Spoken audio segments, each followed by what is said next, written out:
What is up? Good morning. I see the lag is real here. I hate this stream. Anyways, I hope this stream holds out because I've been having a lot of issues here this morning as I've chatted with a few people. But it is Tuesday, October 22nd. I hope you guys enjoyed the weekly start update, which was yesterday, October 21st. So everything was pretty solid from there. We were looking for a little more of that sell pressure after a multitude of failed acceptances to the upside swing over the last few weeks here in the S&P as well as on the NASDAQ. And we were looking for that 70 area on the S&P, and we tagged it, and overnight we keep selling. So the way I'm looking at these markets right now is that I think there is a little more notion for that sell side to try and come into these prices. I am a little more concerned with that buy side potential, and we'll talk a bit about that and where we could land with these sellers. But first, right, I do think that we are topping out a little bit, but I think we're topping out just so we can find better buyers at lower prices in the equity market with a lot of earnings coming out, right? This week we've got Tesla, which isn't like a massive, big deciding factor of everything, but it is something to consider. This week we've got Tesla, the next week we've got Amazon, Apple, Google, Microsoft, which is, and I think Meta. I think all of them, I'm not 100% sure, I don't want to lie to you guys, but I think all of them come out, which wraps up those Mag 7s, which I think everyone's going to be looking at, and that's going to be a very decisive positioning for these markets. But first and foremost, gold. So spot gold is getting shinier and shinier by the day. The prices are getting higher and higher by the day, it seems, and the price of the precious metal touches another record high. So even if we look at the futures here, if they grace us with loading, that'd be fantastic. But we've had a continued streak of successive all-time highs since the start of 2024. Gold's value has risen by a third, hovering over $2,700, $2,750 right now per ounce, right, in October.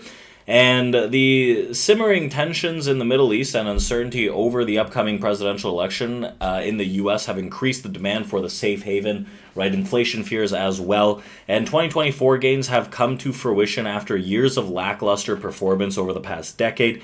And the price of the bullion touched about 1900 in 2011 and had been trading at around the same price for much of 2023. After being subdued for a very long time, gold prices shot up, delivering a 70% jump in the past 2 years, which all the gold bugs are very, very viciously rubbing their little hands together and loving this kind of precious metal action. Listen, I'm not necessarily a gold bug, but I've been talking about precious metals for quite some time here. It's not like the biggest holding that I have. It's not a massive holding that I have, but I like the exposure here, and I do think there is actually even more upside. So what's more is that big banks see this rally continuing into 2025. Analysts at Citi raised their 3-month forecast for gold prices to $2,800 an ounce and set a $3,000 forecast for the next 6 to 12 months. Now, I think that's a little outrageous, but fair. The 3,000 marker. It's not that far, but it's still kind of outrageous. So JP Morgan, too, has noted that gold's fundamental price drivers still appear to have upside. And while the current geopolitical situation and the U.S. elections are influencing gold prices, Citi's latest estimates note a possible further U.S. labor market deterioration and interest rate cut by the Fed, raising bullion prices. On the demand side, central banks in emerging Asian economies have stepped up their purchases in recent years, and investors are also investing in gold, eyeing the growing government debt level in Western countries as well as sanctions making nations weary of the U.S. dollar. So investors driving into gold has also spilled into equities, with precious metal stocks hitting 52-week highs. This included names like AEM, AGI, ASA, Barrick Gold, DRD Gold, Eldorado Gold, right? A bunch of gold and like precious metal names. The ETF that I've mainly attributed a decent chunk to is GLTR, which is just a precious metals basket ETF. Instead of, because I was kind of late on the gold trend, so I didn't buy too much of gold. Holding out some silver, but mainly GLTR and some gold. Excuse me. And it's doing really well, right? It's mimicking generally the price movement of gold. Precious metals are on the up. Silver is on the up as well.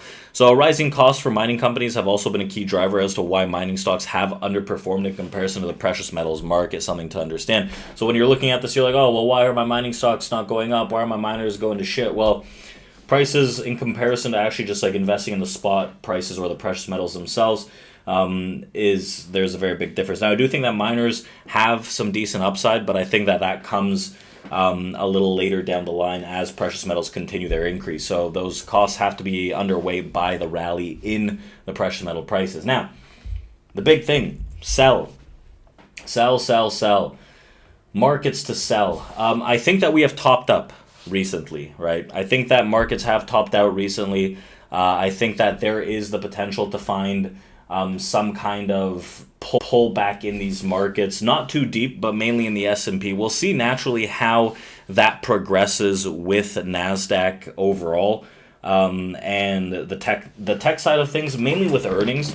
But I think selling rallies into today, into yesterday as well, as we were talking about, with the potential to come down into 5850 on the S&P and even lower. Right, I think that we could potentially trade 58.30 this week, 58.20 before catching a bid. And I'm trying to shape up a buy-side swing when we head fake under 58.50 and start rallying back up on the S&P. So as things stand, right, one of the biggest factors for identifying this sell over the last few days and even into Sunday was that we consistently failed to clean a very easy auction to the upside on the equities. And we consistently failed from 59.10 to 12 area on the SPOs, eventually toppling over, and eventually yesterday moving below that 85, 88 area, overnight moving below it again. And I think rallies get sold into the 70, final chance into those mid 80s realistically on that sell side. But I am looking to see the 50 area today to the downside, which is very close to where we're at right now. But I think 50 and potentially 50 even breaks on today's session. We had yesterday the chance for the buy side to go and rebid aggressively through that 10-12 area.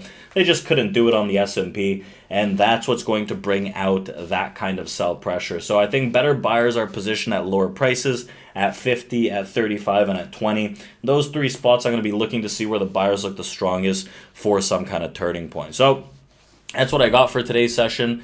I hope everyone has an amazing day, and I'll see you guys. We'll open up our live trading room and see what we got cooking for the day, and setting up ideally some high probability trades, but looking mainly to sell rallies on today's session. So I'll see you guys later, and we'll chat tomorrow, or actually no, not tomorrow. I'm going to be flying out, so I'll see you guys on Thursday and to wrap up the week. So enjoy, everyone, and have a safe trading day.